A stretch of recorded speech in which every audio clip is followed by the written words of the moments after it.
चटनी बहुत ज़्यादा वायरल हो रही है तो सोचा क्यों ना बनाया जाए, क्योंकि फ़र्स्ट टाइम ही मैं बना रही थी तो सोचा बनाया जाए।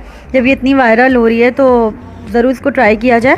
तो खैर आए रेसिपी की तरफ आते हैं, जिसके लिए सबसे पहले मैंने ना, आजकल वैसे भी टमाटर बड़े अच्छे रेड रेड और बड़े बड़े अच्छे से आ रहे हैं, तो खैर मैंने यहाँ पे 4 टमाटर बड़े बड़े ले लिए। इसको बीच से सिर्फ मैंने कट करके फ्राई पैन में अच्छी तरीके से फ्लावर की तरह लुक करके मैंने इसको लगा दिया है। अब खैर मैंने इसको 2 खाने का चम्मच, मतलब एटलीस्ट 2 खाने का चम्मच मैंने इसमें तेल डाला है। तेल डालने के बाद मैंने इसमें से ऊपर नमक डाला है और इसको पकने के लिए रख दिया मीडियम फ्लेम पे ना।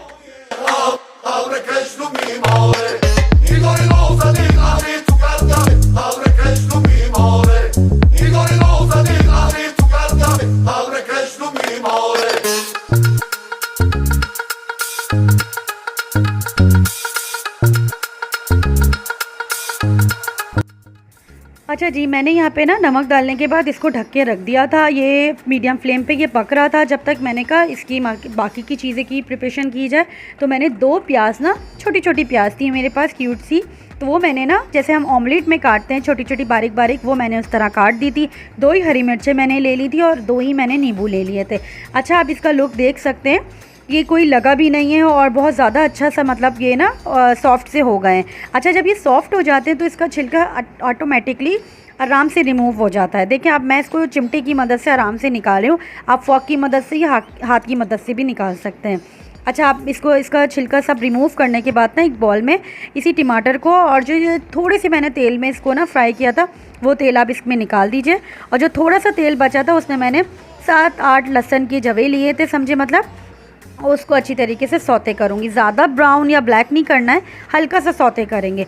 अच्छा, आप यहाँ पे टमाटर को ना आप हाथ की मदद से या चम्मच या फॉक की मदद से आप इसको करें, क्योंकि ये बहुत ज़्यादा गर्म था अभी, तो मैंने तो हाथ की मदद से नहीं किया, क्योंकि मैंने इसको चम्मच की मदद से अच्छी तरीके से मैंने इसको ना मैश करा।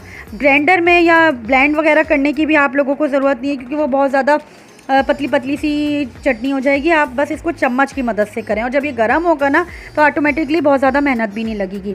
अच्छा, इतनी देर में हमारे ये लहसन भी ऑलमोस्ट फ्राई हो गए थे। जिस तेल में मैंने लहसन फ्राई किया था वो तेल भी इसमें 1 खाने का चम्मच जो वही फ्राई पैन का डाल दें, और अब इसको लहसन को भी अच्छी तरीके से चम्मच से मैश करें। अच्छा, ये भी गर्म होगा तो ऑटोमेटिकली ये भी बहुत जल्दी हो जाएगा। अच्छा, आप ये देख सकते हैं ये आराम से मैश हो गया है।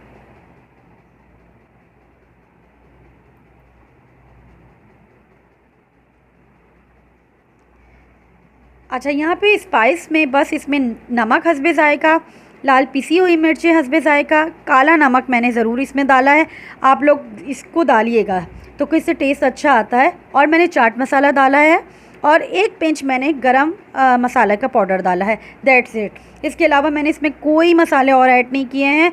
अगर आप और भी स्पाइसेस ऐड करना चाहते हैं तो वो कर सकते हैं, वरना इसमें नहीं जाएगा।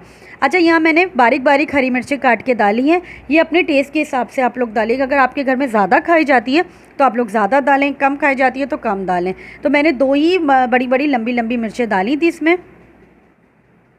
अच्छा, अब मैंने ना इसमें हरी मिर्चें, हरा धनिया, पुदीना, नींबू और प्याज वगैरह सब डालने के बाद अच्छी तरीके से इसको ना मिक्स कर दिया। अगर आपको और ज़रा ज़्यादा खट्टा चाहिए तो आप इसमें 1 नींबू और ऐड कर सकते हैं। मैंने 1.5 नींबू लिया था और वो इनफ था हमारे लिए ना। आप इसका फ़ाइनल लुक देख सकते हैं। तो प्लीज़ मेरी इस रेसिपी को ज़रूर ट्राई करिएगा। मेरे चैनल को लाइक, शेयर एंड सब्सक्राइब कर दीजिएगा। अल्लाह हाफ़िज़।